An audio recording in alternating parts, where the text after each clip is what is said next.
Job వచ్చిన తర్వాత జాబ్లో ఒక 35,000 రూపాయల జీతం, ఆ జీతం వస్తున్న టైంలో ఈ ఒక్క జాబ్లో సరిపోదని చెప్పేసి అగ్రికల్చర్ డైరీ ఫార్మ్ చేసుకుంటూ నెలకు 1,00,000 రూపాయలు సంపాదించుకునే టైంలో ఈ వెస్టేజ్ అనే కంపెనీ నాకు పరిచయం చేసింది. My great leader Kavitha madam పరిచయం చేసింది.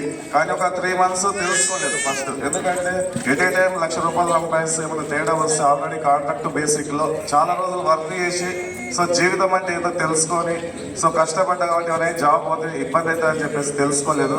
సో మా కవిత మా ఫ్రెండ్కి ఏదైతే 40,000 రూపాయలు ఇన్కమ్ వచ్చిందో ఒక్క మీటింగ్ ఒక సెమినార్కి వచ్చి తెలుసుకున్నా. First Saidul sir my mentor Saidul sir మీటింగ్కి వచ్చి తెలుసుకున్నాక లైఫ్ ఉందని అర్థమైంది. కాబట్టి ఎట్లా అయ్యాలో తెలియలేదు.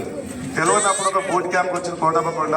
ఆ బూట్ క్యాంప్ వెళ్ళిన తర్వాత ఇందులో చేస్తే ఇన్నేళ్ళు కష్టపడితే మారని లైఫ్ ఇక్కడ మారే అవకాశం ఉంది, కొన్ని రోజులు కష్టపడితే అని చెప్పేసి 20 సంవత్సరాలు చేసిన కదా, ఇందులో ఒక 2 సంవత్సరాలు కనుక గట్టిగా కష్టపడితే మినిమం 1,00,000 పెట్టవచ్చు అని చెప్పేసి ఆలోచన చేసి నిర్ణయం తీసుకొని రోజుకు పార్ట్ టైం 1 గంట 2 గంటలు నైట్ చేస్తూ ఒక 30,000 40,000 ఇన్కమ్ వచ్చినప్పుడు నాకు కంప్లీట్గా జాబ్ పక్కకెట్టేసి ఫుల్ టైం చేస్తున్నా. ఇప్పుడు నా ఏజ్ ఇన్కమ్ 8,000 పైన తీసుకుంటూ 22 లక్షల కార్ తీసుకున్నా. సో వెస్టేజ్కి వచ్చినాక నాకు లైఫ్ మారింది ఏంటంటే నా జాబ్లో కంప్లీట్గా నేను సంపాదించిన ఇన్కమ్ ఏంటంటే 42 లక్షలు నా జాబ్లో.